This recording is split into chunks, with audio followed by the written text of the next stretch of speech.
The Bubblegum Princess by Julie Gribble. Once upon a time, in a land not far from here, there lived a young lady named Katy.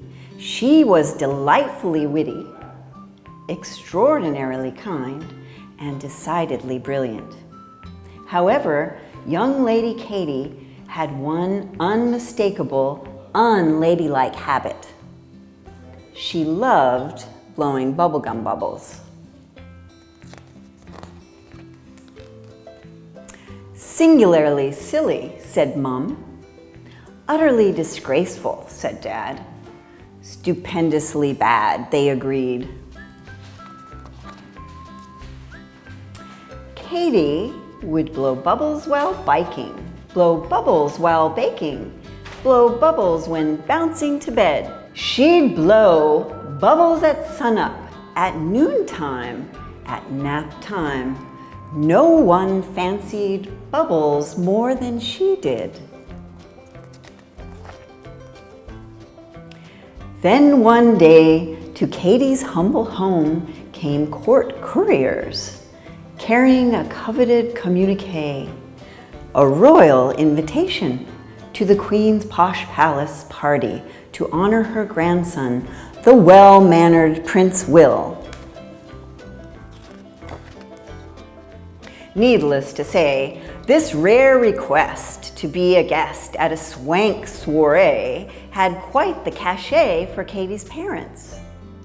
Think of the royals we'll meet, said Mum. Gracious, worldly, genteel, said Dad. Now's the time for Katy's manners to be polished to perfection, they agreed. To that end, Katy's parents put a new rule into effect. No more bubblegum bubbles. How unfair, said Katy.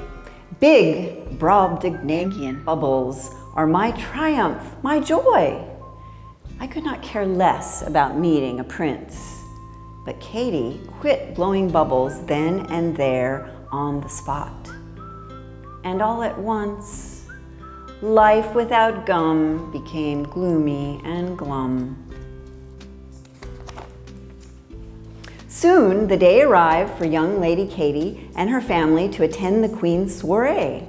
Mum wore her best dress and Dad sported his finest bow tie.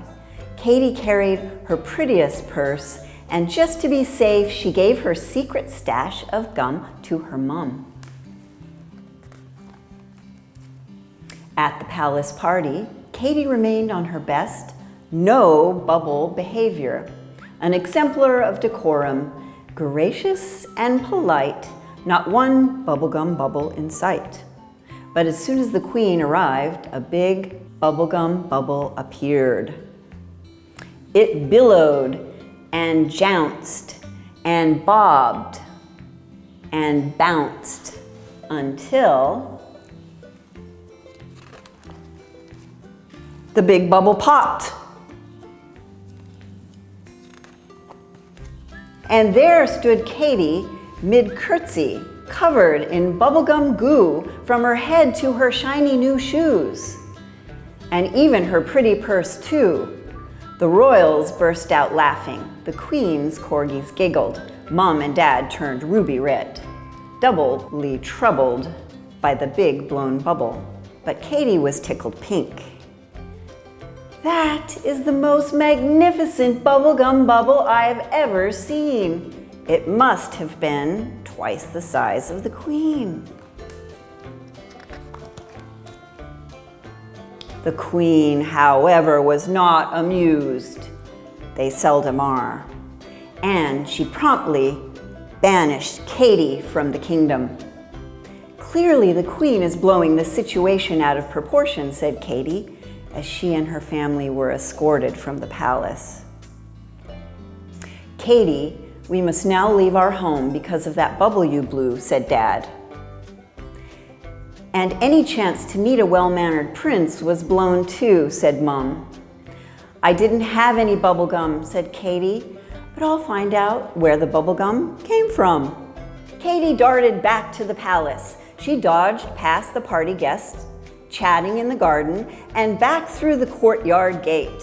But just before Katy dashed past the prince, she noticed something odd. "Prince Will, is that gum on your shoe?" "I confess, I caused this bubble trouble," said the prince. "But how might I make this right if the queen will not forgive this slight?" "Truly, this is all quite ridiculous," said Katy. "This kingdom needs more bubbles, not less." So she grabbed the gum she'd given to Mum and blew bubbles for fun, just as she'd always done. The prince, all the queen's guests, and the queen's corgis couldn't help but join in. When the giggly bubble blowing got going, a gust of wind whisked the biggest bubble way up into the sky. And from high above, the kingdom seemed like quite a big place with plenty of space for bubblegum bubbles. The queen couldn't very well banish the prince, her guests, and her kin from the kingdom, nor could she kick out the corgis. So quick as a snap, the queen declared, "Bubblegum bubbles are not the worst things in the world." The corgis were overjoyed. Mom and Dad were much relieved.